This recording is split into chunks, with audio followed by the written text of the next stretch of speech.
종잣돈 2억 3천만 원으로 시작해서 50억의 자산을 만드셨어요. 그 모았던 돈을 가지고서 이제 투자를 해가서 그 투자했던 부분들이 계속 상승해 갔던 것들이 지금 이제 50억까지 올라온 과정들이에요. 그게 한 25년이 걸린 것 같아요. 여러분 안녕하세요. 쩐업주부예요. 오늘은 아들아 돈 공부해야 한다라는 유명한 베스트셀러의 저자이신 정선용 작가님을 모셨는데요. 다양한 인생 경험이 있으신 만큼 오늘 연륜과 인사이트가 묻어나는 유익한 이야기 많이 나눠보도록 하겠습니다. 안녕하세요. 네, 안녕하세요. 네, 먼저 간단한 자기소개 부탁드릴게요. 네, 정선용입니다. 저는 한 25년 동안 직장에서 일을 했고요. 그때 일을 하다가 퇴직을 한 이후에 이제 세 가지 현재 직업으로 살아가고 있습니다.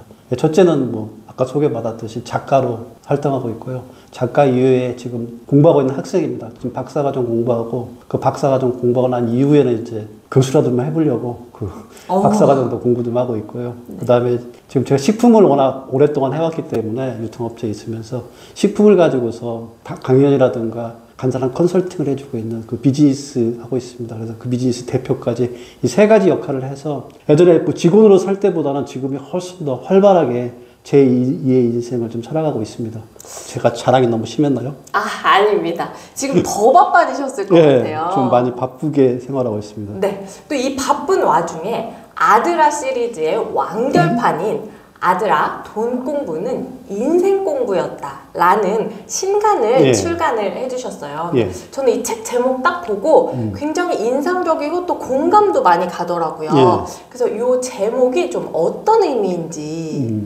제가 2020년도 이제 말에 직장에 다니던 직장을 퇴직하고 났어요. 그래서 퇴직하고 나서 지금 한 2년 6개월 이 정도 기간 동안에 내가 해왔던 공부들, 그러니까 인생 공부라고 생각했던 이 돈 공부들, 경제 공부들, 이 해왔던 것들에 대한 기록들을 좀 남기고 싶어서 그 기록들을 남겨놓은 게 이 책으로 해서 나왔다고 보시면 될 것 같아요. 그래서 아마 대부분의 사람들이 이제 50 이후에 퇴직하고 나면은 이제 어떻게 살아갈까의 그런 고민들이 굉장히 많이 할 수밖에 없잖아요. 네, 근데 너무 저도 많으시죠. 네. 아마 여기 채널을 보시는 분들이 30대, 40대, 특히 50대에 계신 분들은 언제 직장이 잘릴지도 모르고 또 이미 잘려 계신 분들은 뭘 해야 될지도 모르고 이럴 때 내가 했던 공부, 인생 공부를 했던 부분들이 뭐냐면 돈 공부를 하면서 이 돈 공부에 대한 걸 글쓰기를 했어요. 그래서 이 글쓰기를 했던 것들이 인생 공부가 돼서 제 인생을 조금은 다르게 살아가는 부분, 이 부분을 갖다가 남겨놓은 게 아들아 돈 공부는 인생 공부였다. 이 책이라고 보면 될 것 같습니다.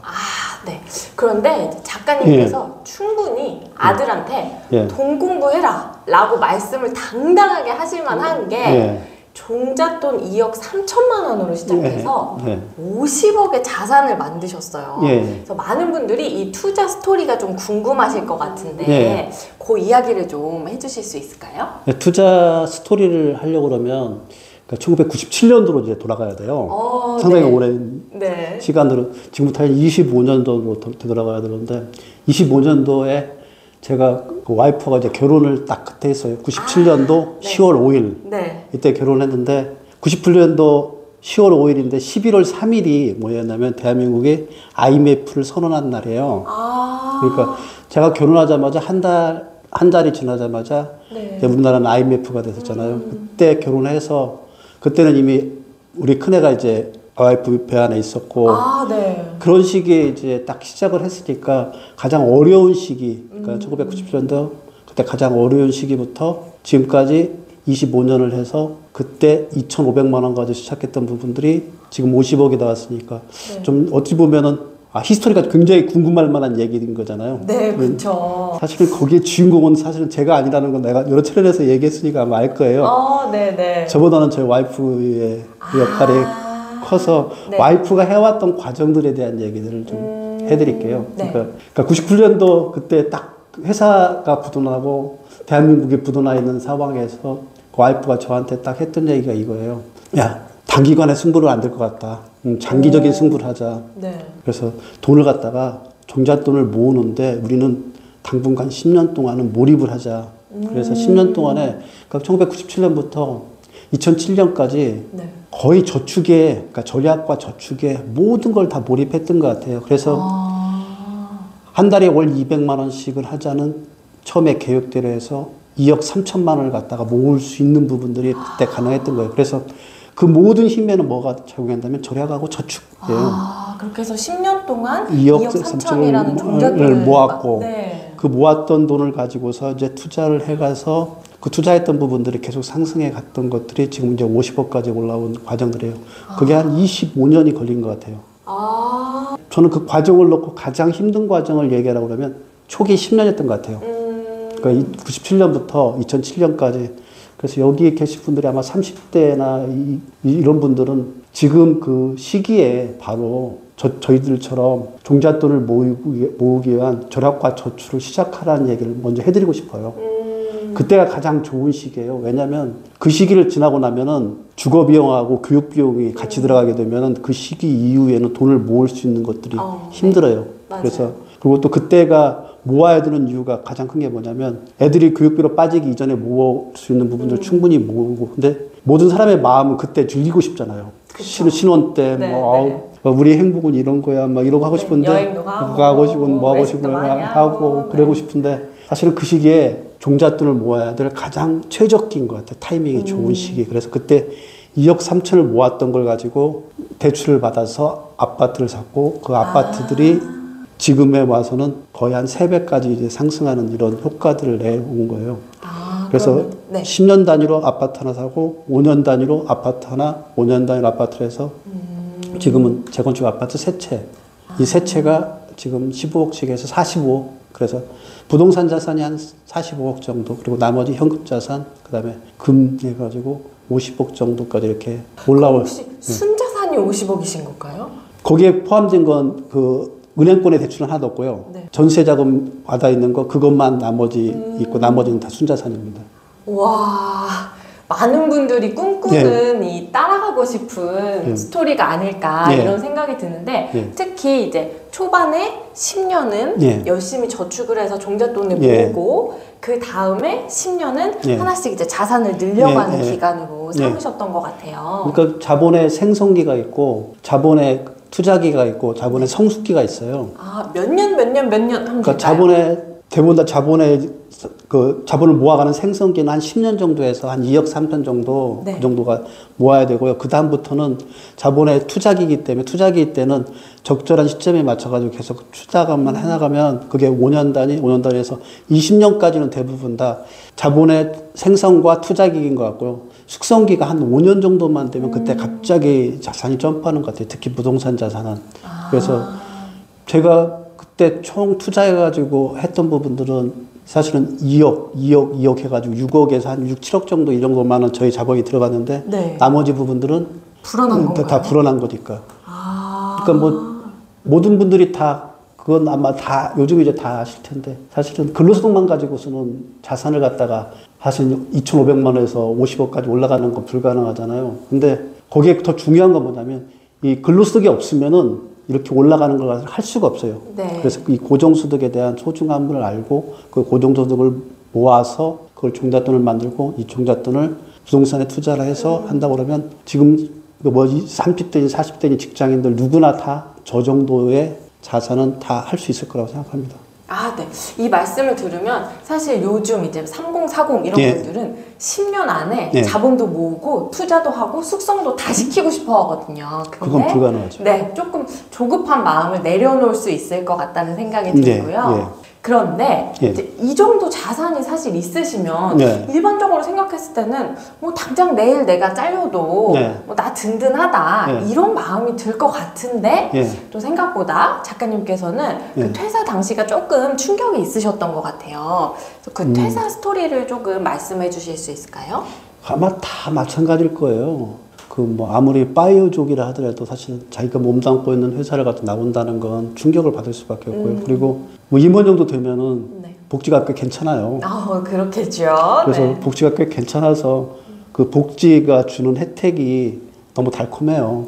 뭐 어떤 게 있나요? 일단은 가장 좋은 거는 돈을 많이 주잖아요. 월급 매달 월급 금융치료 월급이 상당히 많이 주니까 그것도 매달 주잖아요. 네. 매달 월급 나눠가지고 다 또박또박 월급 주지. 거기다가 또 명함이 있어요. 이 명함을 들고 다니면 어디 가든지 웬만한 대접은 다 받아요. 그렇죠, 그렇죠. 대기업 임원이셨으니까. 웬만한 명함, 웬만한 데 가면은 다 상석에 앉게 하고 그렇게 해주니까 제가 뭐 사회적으로 그 지위에 올라간 듯한 그런 착각에 빠질 수밖에 없잖아요. 그러니까 네. 그 명함만 가지고 있으면 얼마나 좋아요. 그러니까 거기 잘리고 싶겠어요. 근데 이 두 가지만 빠지는 게 아니라 네. 가장 더 중요한 게 뭐냐면 그동안에 알아왔던 인맥들이 이 퇴직 순간에 싹 사라져요. 그러니까 그 사람들이 저를 잘해줬던 것들이 네. 뭐 술 한잔 마시면서 막 형 동생 하자 해가지고 형 나오면 다 해줄 거야 막 했던 이 모든 것들이 사실은 네. 아니었더라고요. 그러니까 인맥이 예, 거품처럼 싹 사라져서 그래서 인맥이 거의 뭐 처음 나오자마자 거의 한 90%는 사라지고요. 그 정도인가요? 예, 90%는 사라지고 오히려 연락을 가면 그 사람들이 연락을 안 받을 정도로 아 내가 뭘 부탁하려고 이러는 거야. 그러니까 연락을 내가 스스로도 안 하게 되고 그러다 보니까 인맥이 지금은 이제는 거의 99% 다 그때 당시 가져왔던 인맥들은 다 사라지고 그때 의외로 그 친구처럼 그냥 가볍게 지냈던 사람 아니면 가족들하고 훨씬 더 끈끈해지게 이렇게 바뀐 것 같아 인맥도. 그러니까 충격을 안 받을 수가 없는 거예요. 다달이 들어오던 돈이 안 들어오고 네.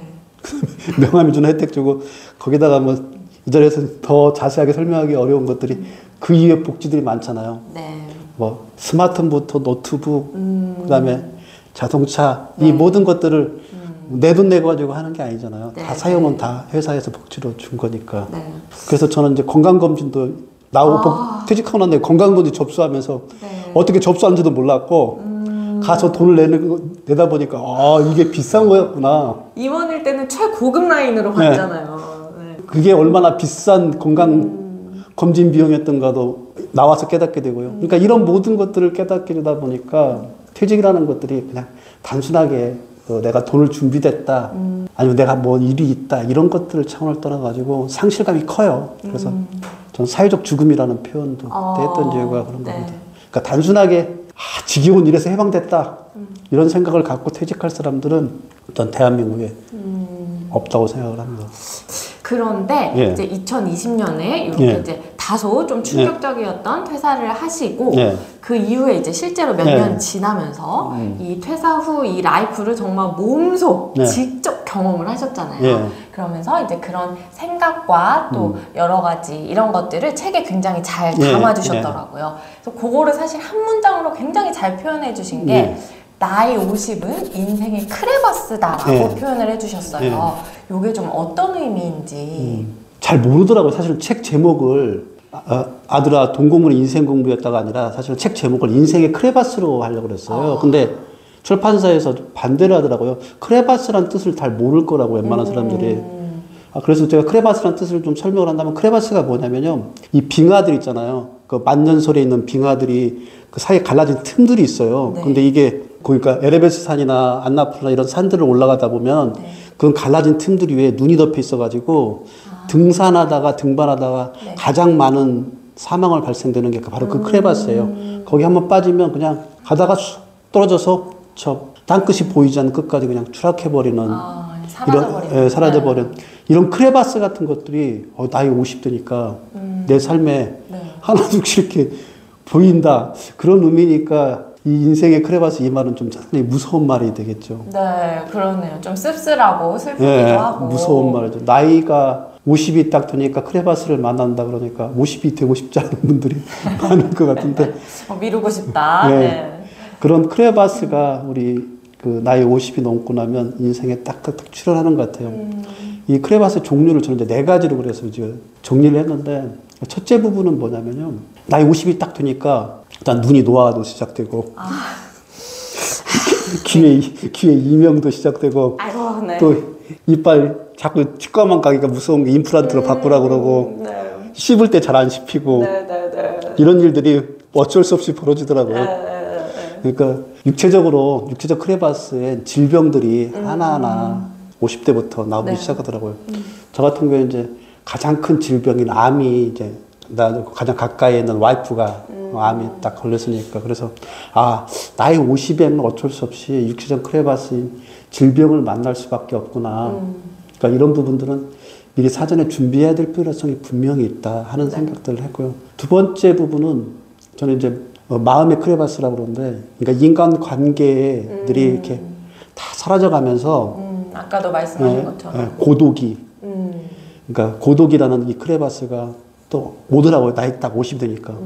저는 이 핸드폰이 요즘 이제 울리는 게 울리면 어쩌다 울리면 투자 안내하는 거. 또 어쩌다가 울리면 부고, 어쩌다가 울리면 결혼식에 자녀들 경조사 이거 외에는 잘 울지도 않아요. 일만큼 인간관계가 이렇게 좀 느슨해지기 시작하니까 내가 어떤 인간인가, 내가 어떻게 살아야 되는가, 사람들의 관계 속에서 내가 많은 부분들 즐거움을 찾아왔던 부분들을 다 내려놓기 시작하니까 그러니까 어쩔 수 없이 이렇게 마음에 고독이 딱 자리 잡을 수밖에 없더라. 그래서 나이 50 넘어가니까 그런 고독들이 와서 그래서 마음의 크레바스가 좀 생길 수밖에 없고요. 이게 아마 가장 중요한 부분인 것 같은데, 나이 50이면 대부분 다 퇴직을 해요. 그러니까 일자리가 사라진 거예요. 그죠. 나이 50에 일자리가 사라져요. 퇴직이라는 건 사회적 죽음을 당하는 건 사회적 크레바스라고 저는 그래서.